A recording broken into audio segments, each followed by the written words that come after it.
खुलुमबाय आं सिबिरानि ब्रह्म नोंथांमोनखौ आंनि sbbodonews चेनेलाव गासैखौबो बरायबावनाय थाबाय नोंथांमोननि थाखाय आं गोदान मोनसे भिडिअ लानानै फैबावबाय अन्नानै भिडिअखौ जोबजासिम नायलांदो सा 67 NLFBनि सोद्रोमाफोरा मैया उदालगुरि जिल्लानि सिङाव थानाय अरुणाचल प्रदेश हाजोनि सिमानि खियाजुलि ओनसोलनिफ्राय ओंखारबोदों।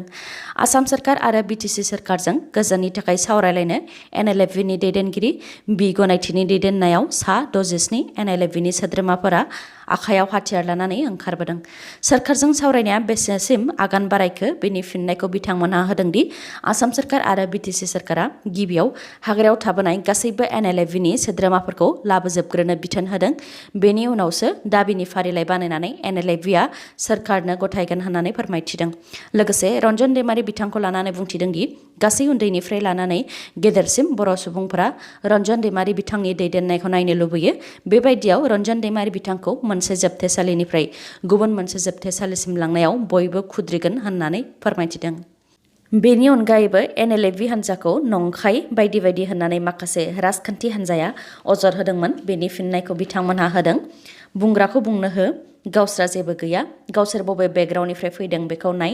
सोरखौबा बुंदों आमोखानिफ्राय आमोखिनिफ्राय फैदों, बर'नि आफाद, बर'आनो थागोन, गुबुन मानसियाथ' थाया। बुंग्राफोरखौ बुंबाय थानो हो, गावसोरनियासो सिङाव मा जानानै दङ बेखौ नायहै होननानैबो फिननायखौ होदों। मख'नो गोनांदि NLFBनि आफादगिरि बाथा आरो NLFBनि चेयारमेन बख बिथांमोनहा उदालगुरि जिल्लानि सिङाव थानाय अरुणाचल प्रदेश सिमा हाजो सेर माजबाद खियाजुलिनिफ्राय बरायनानै थोंजोङै उदालगुरि सनायगावआव थानाय डिजिगनेटेड केम्पआव बिथांमोनखौ लानानै फैदों। दा बे समाव जेसे हायो एसेबां गाज्रि खामानिनिफ्राय जानगाराव थानाया मोजां। मानोना जेब्लानिफ्राय रायजोआव डक्टर हेमन्त बिश्व शर्मा बिथाङा गिबि मन्थ्रिनि समायखिरा लादों अब्लानिफ्राय दायनिगिरिफोरखौ एनकाउन्टार खालामनाया जागासिनो दङ। फिन खेबसेबाव रायजोआव एनकाउन्टार मैयासो खौराङाव फोसावनाय जादोंमोन। करिमगन्ज जिल्लानि बोदोरपुर ओनसोलाव आसाम पुलिस आरो BSF जथायै अपारेशन खालामनायाव सानै हाथियार एबा सिलाइ फालांगिरिजों लोगोसे 7.65 mm नि गंब्रै पिस्टल, बेनि गंब्रै मेगजिन आरो गंसे पेन पिस्टल हमनो हादों होननानै। हमजानाय सिलाइ फालांगिरिफोरनि मुङा करिमगन्ज जिल्लानिनो नुरुल इस्लाम आरो गुबुन सासेया नागालेण्डनि हिनौलियां खियाम। आसाम पुलिसआ दा फालांगिरि नुरुल इस्लामखौ गावथारबाय। एनकाउन्टार खालामनायनि सायाव आसाम पुलिसआ फोरमायथिनाय बायदिब्ला नुरुल इस्लामआ बोदोरपुरनि निरालागाव गामियाव आरोबाव हाथियार दोनखुमानाय दङ होननानै पुलिस हान्जाखौ लानानै थांदोंमोन। नाथाय नुरुल इस्लामआ अखा हानायनि खाबु लानानै पुलिसखौ नाख्रांनानै पुलिसनिफ्राय पिस्टल सेनानै पुलिसखौ गावनो नाजादोंमोन। बेयावनो पुलिसआ नुरुल इस्लामखौ गावथारनो गोनां जादों। मख'नो गोनांदि डक्टर हेमन्त बिश्व शर्मा बिथाङा आसामनि गिबि मन्थ्रिनि समायखिरा लानाया दान मोनथाम जाबाय। बे दान मोनथामाव दासिम आसाम पुलिसआ सा 21 दायनिगिरिफोरखौ एनकाउन्टार खालामदों आरो सा 31खौ जोखोम खालामदों। आसाम पुलिसनि बेबायदि एनकाउन्टार खालामबाय थानायखौ बेरेखा राजखान्थि हान्जाजों लोगोसे सरासनस्रा सुबुंफोराबो आसाम सरकारखौ सोंखारिदों। आसाम हिउमेन राइट्स कमिसनाबो इनकुवेरि खालामनो बिथोन होदों आरो आसामनि निउ दिल्लीयाव थानाय उकिल आरिफ जवादार बिथाङाबो नेशनेल हिउमेन राइट्स कमिसननो आसाम पुलिसनि बेबायदि अपेनलि एनकाउन्टार खालामबाय थानायनि हेंथायै कमप्लेन होदों। फ्ल'र टेस्टआव BPF दोलोखौ सेक्रेट बेलट पेपारनि गेजेरजों मेजरिटि दिन्थिनो थाखाय गुवाहाटी हाइकर्टआ जाजमेन्ट होदों आरो फ्ल'र टेस्टआव BPF दोलोआ मेजरिटि दिन्थिनो हायोब्लानो BPF दोलोआ BTCआव फिन सोरखार दागोन आरो बेनि थाखाय डक्टर हेमन्त बिश्व शर्मा आरो हाग्रामा महिलारि बिथांनि गेजेराव सावरायलायनाया जागासिनो दङ। BPFनि MLA दुर्गादास बर'नि बेबायदि बुंनाय रावा ओंथि गैया होननानै बुंथिदों BTCनि EM राकेश ब्रह्म बिथाङा। MLA दुर्गादास बर' बिथाङा बुंनाय बे रावनि सायाव राकेश ब्रह्मआ फिननाय होदोंदि दिनैनि समाव सेक्रेट बेलट पेपारनि गेजेरजों BTC लाफिननायनि जि सिमां बेनि सम गैला। बेयो जेननानै थानायनिसो राव आरो दुर्गादास बर'आ सासे बेसलेस माब्लाबा AGP, माब्लाबा कंग्रेस, माब्लाबा AIDF आरो दा BPF होननानै बुंथिदों EM राकेश ब्रह्म बिथाङा। गुबुन फारसेथिं हाग्रामा महिलारि बिथाङा बेफोरखौ लानानै डक्टर हेमन्त बिश्व शर्मा बिथांजों सावरायलायाखै। दायखौ दोनखुमानो आरो साजानिफ्राय बारग'नो थाखायसो डक्टर हेमन्त बिश्व शर्मा बिथांजों सावरायलायनो खाबु लागासिनो दङ, नाथाय खाबु मोननो हायाखै होननानैबो फोरमायथिबावदों राकेश ब्रह्मआ। आरो BPF दोलोआ मददगिरि रायजो राजाफोरखौ BJP दोलोनाव बन्दकआवसो दोननो नाजादों होननानैबो फोरमायथिबावो। बिटिसिनि इएम राकेश ब्रह्म बिथाङा बुंथिदों दि बिटिआरआव जौगानायनि खामानिया राजधानी एक्सप्रेस बायदि गोख्रैयै खारगासिनो दङ। जिब जुनार फिसिनायनि बेलायावल' नङा, गुबुन गुबुन बिफानफोरावबो जौगानायनि खामानिखौ मावगोन आरो 2-3 दानावनो बिटिआरआव सोलायनायखौ नुनो मोनगोन। लोगोसे 5 बोसोराव बिपिएफ सरकारा 17 बोसोराव जेसेबां खामानि मावदों बेनि बांसिन जौगानायखौ नुनो मोनगोन। लोगोसे मिरु मन्थ्रि प्रतिमा भौमिक बिथाङा खोथा होदों दि बिटिआरनि गंब्रै जिल्लायाव ड्राग एडिक्शन सेन्टार बानायगोन आरो सिनियर सिटिजेननि थाखायबो राहा खालामगोन आरो दिल्लीयाव थांनानै बिटिआर जौगानायनि थाखाय थोंजोङै फान्ड हरनो सावरायगोन होननानैबो खोथा होदों होननानै फोरमायथिदों इएम राकेश ब्रह्म बिथाङा। खोमसि फोथायनायखौ लानानै फिन सासे 7 बोसोर बैसोनि गथ'साखौ बोरलि होनाय जाथाया सोराङाव फैदों। बे जाथाया सराइदेवनि सनारियाव जादों। जाथायनि सोमोन्दै फोरमायथिनाय बायदिब्ला सनारिनि थिंगालिबाम साहा बागिसायाव सानै गथ'साफोरा बन लायनो थाखाय थांदोंमोन। बेयावनो सासे सुबुङा बन होनानै गथ' सासेखौ थोनहरनानै सासे गथ'साखौ लाखिदोंमोन।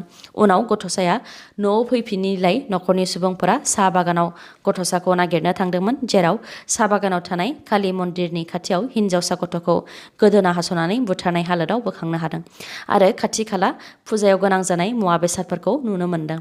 बेनिखायनो बे बुथारनाय जाथायखौ खोमसि फोथायनायखौ लानानै बोरलि होनायनि सन्देह खालामदों। गुबुन फारसेथिं खायसेया जिनाहारि खालामनानै बोरलि होनायनि महर होनो नाजानायनिबो सन्देह खालामदों। बे दायाव दासिम सानै दुथांफोरखौ हमनाय जाबाय। मख'नो गोनांदि दान मोनसेनि गेजेरावनो सनारियाव बेबायदि बोरलि होनाय जाथाया खेबनै जाबाय। बेनि सिगांबो सासे तान्त्रिकनि थिननायाव बिफायानो गावनि असे फिसाजोखौ बोरलि होदोंमोन। एबसु आरो बारग' एनडिपिनि बानजायनायाव तामुलपुराव प्रि रिक्रुटमेन्ट ट्रेनिं होनाय हाबाफारिखौ बेखेवदों। तामुलपुर महकुमानि सिङाव थानाय तामुलपुर जौसिन फरायसालियाव एबसु आरो बारग' एनडिपिनि बानजायनायाव बिटिआरनि लाइमोनफोरखौ आर्मि, पुलिस, पेरामिलिटारियाव थिसनथाइ होनायनि थांखिजों प्रि रिक्रुटमेन्ट ट्रेनिं होनाय हाबाफारिखौ मैया बेखेवदों। बे हाबाफारियाव बिटिसिनि गाहाय मावफुंगिरि सोद्रोमा प्रमद बर' आरो बिटिसिनि बुंथिगिरि खाथिराम बर' बिथांमोनजों लोगोसे UPPL दोलोनि मददगिरि बिथांमोन आरो 2000सो लाइमोन सेंग्रा सिख्लाफोरा बाहागो लादोंमोन। बिटिसिनि गाहाय प्रमद बर' बिथाङा खौरांगिरिफोरनि सिगाङाव फोरमायथिनाय बायदिब्ला बिटिआर गोरोबथानि दफा बायदियै बिटिआर ओनसोलनि गोबां लाइमोनफोर आरो बारग' एनडिपिनि सोद्रोमाफोरखौ जर'खायै पेरामिलिटारि, आर्मि आरो आसाम पुलिस बायदियाव थिसननाय होनायनि बे मोनसे दफा। बेनिखायनो बिटिआर ओनसोलाव गं 32 प्रि ट्रेनिं मिरु गायसननानै खारनाय, बारनाय, साइन्स, मेथ्स आरो इंलिस बायदिसिना फोरोंथाय होनाय जागोन होननानैबो फोरमायथिदों। बेनि अनगायैबो अदालगुरि एबसुनि मोनसे खावलायहरनाय state level police recruitment board AB आरो UB ब्रान्चजों खुंजानो गोनाङाव जायफोर एप्लाइ खालामदोंमोन बिथांमोनहा एप्लाइ खालामनायाव मा डकुमेन्ट्स जमा होदोंमोन बेनि जेरक्स कपिखौ गावगाबागाव आन्सलिक एबसु अफिसाव थांनानै दखरा आफादगिरि नङाब्ला गाहाय नेहाथारिनि आखायाव सानथामनि गेजेरावनो डकुमेन्ट्सखौ जमा होनो थाखाय खावलायहरदों। बिथांमोननि रेलियाव एबसु जानानै मा मदद होनो हायो बेनि सायाव सावरायलायदों होननानैबो फोरमायथिदों अदालगुरि एबसुआ। इउनियन मिनिस्टार नारायण राणेखौ महाराष्ट्र पुलिसा एरेस्ट खालामदों। मख'नो गोनांदि थांनाय समबाराव बिजेपि दोलोजों खुंजानाय जन आशीर्वाद यात्रायाव मिरु मन्थ्रि नारायण राणेया महाराष्ट्रनि गिबि मन्थ्रि उद्धव ठाकरे बिथांनि हेंथायै माखासे खोथा बुंथिदोंमोन। जेरै थांनाय 15 आगस्ट भारतनि उदांस्रि सानाव गिबि मन्थ्रि उद्धव ठाकरे बिथाङा उदांस्रि साननि अक्ट'खौ बावनानै खाथिनाव थानाय सुबुंनाव सोंथि खालामदोंमोन। बेखौ लानानैनो मिरु मन्थ्रिया बुंथिदोंमोन दि बे समाव बिथाङा गिबि मन्थ्रि उद्धव ठाकरेनि साखाथियाव थानायमोनब्ला बिखौ सोबागौमोन होननानै। बेबायदि खोथा बुंखांनायनि उनावनो महाराष्ट्रनि गिबि मन्थ्रि उद्धव ठाकरे बिथांजों दैदेनजानाय शिवसेना दोलोनि मददगिरिफोरा रागा जोंखांदोंमोन आरो दाब दाब जायगायाव मिरु मन्थ्रिनि हेंथायै सोमावसारदोंमोन आरो खायसेया मिरु मन्थ्रिनि न'आवबो खालि दावदै बायदि बायदि खुबैदोंमोन। बेबायदि दुंहाव थासारि जानायाव शिवसेना आरो बिजेपि दोलोनि मददगिरिफोरनि गेजेराव बुलायलायनायबो जादोंमोन, जेराव सानै सुबुङा जोखोम जादों। बेफोरनि अनगायैबो मिरु मन्थ्रि नारायण राणेनि हेंथायै पुणे, नासिक आरो माहाद मोनथाम गुबुन गुबुन पुलिस थानायाव एफआइआरबो होनाय जादोंमोन। बेनि उनावनो मिरु मन्थ्रि नारायण राणेखौ पुलिसा एरेस्ट खालामदोंमोन। बेनि उनाव रायगड़ जिल्लानि माहादनि मोनसे कर्टआव लानानै थांनायाव हरनि समाव 15,000 रांनि बन्डजों नारायण राणेखौ बेइलाव हगार हरदों। हाइ ब्लाड प्रेसार आरो डायबेटिस थानायनि थाखायनो मिरु मन्थ्रिखौ हरनि समाव बेइल होदों। मख'नो गोनांदि 20 बोसोरनि उनाव मिरु मन्थ्रि एरेस्ट खालामजानाया बियो गिबि खेब। बाक्सा जिल्लानि सिङाव थानाय बरमा फरायसालिमानि नब्लाङाव मिरु सोरखारनि बिथांखि AIDP आरो सिनियर सिटिजेन आन्डार RVY बिथांखिनि गेजेरजों देहायारि बेंगुरा बेंगुरि सुबुं आरो बैसोगोरा गागि सुबुंफोरखौ समान नोजोरजों आवगायलांनो हानाय बायदियै बेंगुरा बेंगुरि सुबुंफोरनि सुबिदा बायदियै जिरायग्रा मासि साइकेल राव खोनायै सुबुंफोरनि थाखाय खोनाहोनो हानाय मुवा बेसादफोरखौ राननानै होदों। बिटिसिनि गाहाय प्रमद बर' बिथांनि मासि सामलायनायाव बे राननाय हाबाफारियाव भारत सोरखारनि हादरसायारि समाज मोनथाय आरो गोहो मन्थ्रि प्रतिमा भौमिक बिथाङा गाहाय आलासि महरै बाहागो लाफैदोंमोन। दिनैनि भिडिअ'आ एसेनोसै गाबोन आरो गोदान भिडिअ'जों लोगो मोनफिनबावगोन। नोंथाङा दासिमबो आंनि चेनेलखौ साबस्क्राइब खालामाखैबा अन्नानै साबस्क्राइब खालामदो, लोगोसे लाइक कमेन्ट आरो शेयार खालामनो दाबाव। गोजोन्थों।